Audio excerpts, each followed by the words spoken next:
Hi മകളെ, സുഖാന്ന് വിചാരിക്കുന്നു. ഇപ്പോൾ ഈ നിമിഷം ഞാനൊരു വീഡിയോയുമായിട്ട് വന്നിരിക്കുന്നത് മറ്റൊന്നുമല്ല. ഒരുപാട് കുട്ടികൾ നിരന്തരമായിട്ട് മെസ്സേജ് അയച്ചുകൊണ്ടിരിക്കുകയാണ്. പല ആളുകളും ടീച്ചേഴ്സും പാരൻസൊക്കെ പ്രഷർ ഒരുപാട് കൂടുന്നുണ്ട്.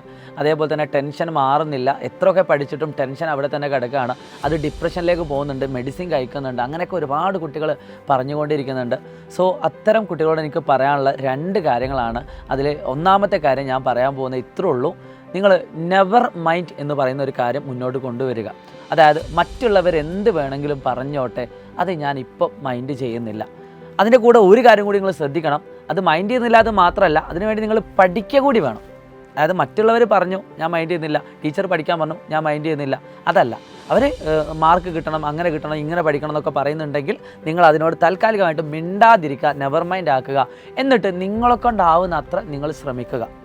അതിൽ പ്രധാനമായിട്ട് നോട്ട് ചെയ്യേണ്ടത് ഹാർഡ് വർക്ക് ചെയ്യണം. ഓവറായിട്ട് നിങ്ങൾ ഹാർഡ് വർക്ക് ചെയ്യേണ്ട. 10ാം ക്ലാസ് എന്ന് പറയുന്നത് വലിയ സംഭവമുള്ള കാര്യമൊന്നുമല്ല. പ്രധാനമായിട്ടും 10ാം ക്ലാസ് നമ്മൾ യൂസ് ചെയ്യുന്നത് അത് +1 നല്ലൊരു സ്കൂളിൽ അഡ്മിഷൻ കിട്ടാൻ വേണ്ടിയിട്ടാണ്.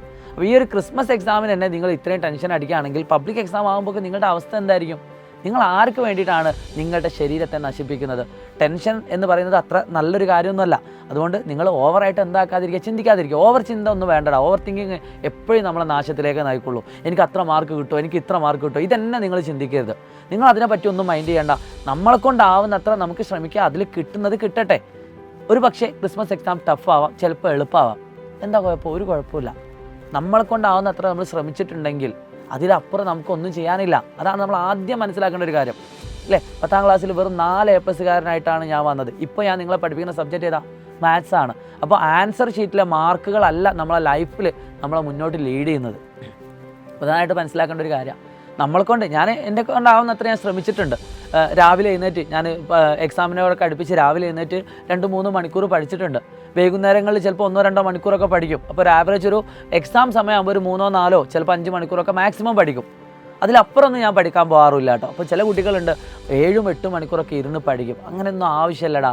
നിങ്ങൾ അനാവശ്യമായിട്ട് എന്താക്കണ്ട, ഇങ്ങനെ കഷ്ടപ്പെട്ട് പഠിക്കണം എന്നില്ല. ആവശ്യത്തിന് പഠിക്കുക, നമ്മളെ കൊണ്ടാവുന്ന അത്ര ശ്രമിക്കുക. അതിൽ എന്ത് റിസൾട്ട് കിട്ടുന്നോ അതിൽ ഹാപ്പി ആവുക. ഞാൻ എപ്പോഴും പറയുന്നൊരു കാര്യം എന്താണെന്ന് വെച്ചാൽ, നമ്മൾ എക്സ്പെക്റ്റേഷൻ കുറയ്ക്കുക. എനിക്ക് ഇത്ര മാർക്ക് കിട്ടും, എനിക്ക് അത്ര കിട്ടും എന്നൊരു ചിന്ത നമ്മൾ ഒഴിവാക്കുക. പകരം ഞാൻ ഒരുപാട് പഠിച്ചിട്ടുണ്ട്, എന്നെക്കൊണ്ടാവത്ര ഞാൻ ശ്രമിച്ചിട്ടുണ്ട്, അതിന് എന്ത് കിട്ടിയാലും ഞാൻ ഹാപ്പിയാണ് എന്നൊരു രീതിയിലേക്ക് നിങ്ങളുടെ ചിന്തകളെ നിങ്ങൾക്ക് മാറ്റാൻ പറ്റണം. മറ്റുള്ളവർ ഇങ്ങനെ പറഞ്ഞുകൊണ്ടിരിക്കുക, എനിക്ക് അത്ര മാർക്ക് കിട്ടില്ല, ഇനി ഇങ്ങനെയാണെന്നൊക്കെ, അതിനെ നമ്മൾ തൽക്കാലത്തേക്ക് നെവർ മൈൻഡ്, നോ, അത് നമ്മൾ മൈൻഡാക്കി നമ്മൾ ഈ ചെവി കൂടി കേട്ടിട്ട് ചെവി കൂടി അങ്ങ് ഒഴിവാക്കിയാൽ മതി. കാരണം അവരല്ല നമ്മുടെ ലൈഫിനെ തീരുമാനിക്കുന്നത്. നമ്മൾ എടുക്കുന്ന എഫേർട്ടും നമുക്ക് കിട്ടുന്ന മാർക്കും നമ്മൾ എടുക്കുന്ന രീതികളുമാണ് നമ്മളെ ലൈഫിനെ എപ്പോഴും മുന്നോട്ട് നയിക്കുന്നത്. അതുകൊണ്ട് മാർക്കിന് വേണ്ടി നിങ്ങൾ പഠിക്കാതിരിക്കുക. നമ്മളെ കൊണ്ടാവുന്നത്ര നമ്മൾ പഠിച്ചിട്ട് അതിൽ കിട്ടുന്നത് എത്രയാണോ അതിൽ ഹാപ്പി ആയിട്ട് നമ്മൾ ഇരിക്കുക. അതാണ് എനിക്ക് പ്രധാനമായിട്ടും പറയേണ്ട ഒരു കാര്യം.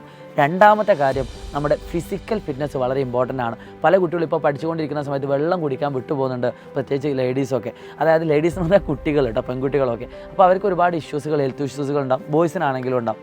അപ്പോൾ വെള്ളം കൂടി നന്നായിട്ട് നിങ്ങൾ കൊണ്ടുപോകണം. നിങ്ങളുടെ ഹെൽത്തും കൂടി കെയർ ചെയ്യേണ്ടത് നിങ്ങളുടെ ഉത്തരവാദിത്തമാണ്. ഇപ്പോൾ ഈ നിമിഷം ഞാൻ പറയാൻ കാരണം, ഇത് നിങ്ങൾ ചെയ്തിട്ടില്ലെങ്കിൽ നിങ്ങൾ എക്സാമിനൊക്കെ പോകുന്ന സമയത്ത് ഭയങ്കര ടയേർഡായിരിക്കും.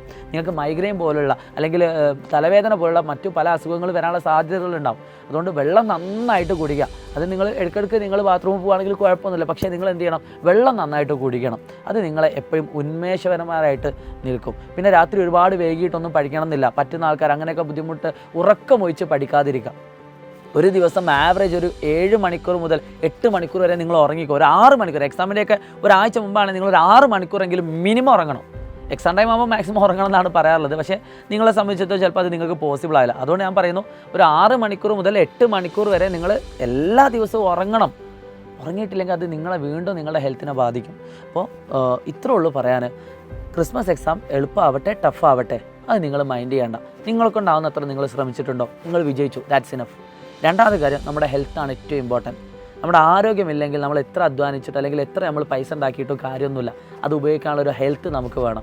അതേപോലെ നിങ്ങൾ ആരോഗ്യം ഒഴിവാക്കിക്കൊണ്ട് നിങ്ങൾ പഠിക്കുകയാണ്. എക്സാം ഹോളിൽ എത്തുന്നതിന് മുമ്പ് നിങ്ങൾക്ക് പനിയോ അല്ലെങ്കിൽ ആരോഗ്യം നമ്മൾ നശിപ്പിച്ചതിൻ്റെ പേരിൽ നമുക്ക് എന്തെങ്കിലും അസുഖം നമുക്ക് എക്സാം എഴുതാൻ പറ്റുമോ? ഇല്ല. അപ്പോൾ അതിലും കാര്യമൊന്നുമില്ല. അതുകൊണ്ട് ഞാൻ പറയുന്നത്, ആരോഗ്യം നോക്കിയിട്ട് നിങ്ങൾ പഠിക്കുക. ക്രിസ്മസ് എക്സാം എളുപ്പമോ ടഫോ വാട്ട് എവർ ഇറ്റ് ഈസ് അത് നിങ്ങൾ മൈൻഡ് ചെയ്യാതിരിക്കുക. നിങ്ങളുടെ പാരൻസ് മറ്റുള്ളവരിൽ നിന്ന് കിട്ടുന്ന പ്രഷർ ഉണ്ടെങ്കിൽ അവരോടൊന്നും മിണ്ടാതിരിക്കുക. പറ്റുന്ന അത്രയും നിങ്ങൾ ശ്രമിച്ചിട്ട് നിങ്ങളുടെ കിട്ടുന്ന മാർക്ക് അവർക്ക് കാണിച്ചു കൊടുക്കുക. ഓക്കെ, റിസൾട്ട് എന്ത് തന്നെ ആവട്ടെ. പിന്നെ ഇമ്പ്രൂവ്മെൻറ്റിലാണ് നിങ്ങൾ വിശ്വസിക്കേണ്ടത്. നിങ്ങൾക്ക് ഓണം എക്സാമിന് എത്ര മാർക്കാണുള്ളത് അതിനേക്കാൾ ഒരു 1-2 മാർക്ക് നിങ്ങൾക്ക് അധികം വാങ്ങാൻ പറ്റുമോ നോക്കിയാൽ മതി. അതിനേക്കാൾ മാർക്ക് വാങ്ങാൻ പറ്റുമോ നോക്കുക. ഇപ്പോൾ ഫുൾ മാർക്ക് കിട്ടിയ ആൾക്കാർ നിങ്ങളോട് പറയാനുള്ളത് നിങ്ങൾ ഓൾറെഡി അടിപൊളിയായിട്ടുള്ള മക്കളാണ്. അപ്പോൾ അത് കീപ്പ് ചെയ്യാൻ ശ്രമിച്ചാൽ മതി. അതിലപ്പുറം ഒന്നും നിങ്ങൾ എന്താക്കേണ്ട, ഹാർഡ് വർക്ക് ചെയ്യുന്നു വേണ്ട. ഓണം എക്സാമിൽ നിങ്ങൾക്ക് ഫുൾ മാർക്ക് A+ ഒക്കെ കിട്ടിയിട്ടുണ്ടെങ്കിൽ ആ ഒരു ലെവലിൽ തന്നെ നിങ്ങൾ ക്രിസ്മസ് എക്സാമിനെ കണ്ടാൽ മതി. ഇപ്പോൾ ഏതെങ്കിലും ക്ലാസ്സുകളൊക്കെ വിട്ടുപോയിട്ടുണ്ടെങ്കിൽ എക്സ്ട്രാ കുറച്ച് സമയം കണ്ടെത്തി പഠിച്ചാൽ മതി. അല്ലാതെ അതിന് വേണ്ടി വലിയൊരു സംഭവമായിട്ട് നിങ്ങൾ പഠിക്കാനൊന്നും ആവശ്യമൊന്നുമില്ല കേട്ടോ. അപ്പം അത്ര വലിയ സംഭവമുള്ള കാര്യമൊന്നുമല്ല. നിങ്ങൾക്കൊണ്ട് പറ്റുന്ന അത്രയും ശ്രമിക്കുക എന്നതാണ് ഏറ്റവും വലിയ വിജയം എന്ന് പറയുന്നത്. അതിന് നിങ്ങൾ ശ്രമിക്കുക എന്ന് മാത്രം ഓർമ്മിച്ചുകൊണ്ട് നിങ്ങളുടെ എല്ലാ ഫ്രണ്ട്സിനും അയച്ചു കൊടുക്കുക. SSLC ക്രിസ്മസ് എക്സാമിനോടെ എല്ലാ കാര്യങ്ങളും, എല്ലാ സബ്ജക്റ്റിലെയും എല്ലാ ലൈവുകളും നിങ്ങളുടെ മുന്നിൽ ഞങ്ങൾ തരും. ഒന്നും പഠിക്കാത്ത കുട്ടികളാണെങ്കിൽ പോലും നമ്മൾ തരുന്ന ലൈവുകൾ മാത്രം നിങ്ങൾ കണ്ടാൽ മതി. വേറെ ഒന്നും ചെയ്യേണ്ട ആവശ്യമില്ല. നല്ലൊരു മാർക്കിലേക്കും നല്ലൊരു പൊസിഷനിലേക്കും നിങ്ങൾ എത്തും കേട്ടോ. So wish you all the best guys. It's me Shadir Ramzan, learning.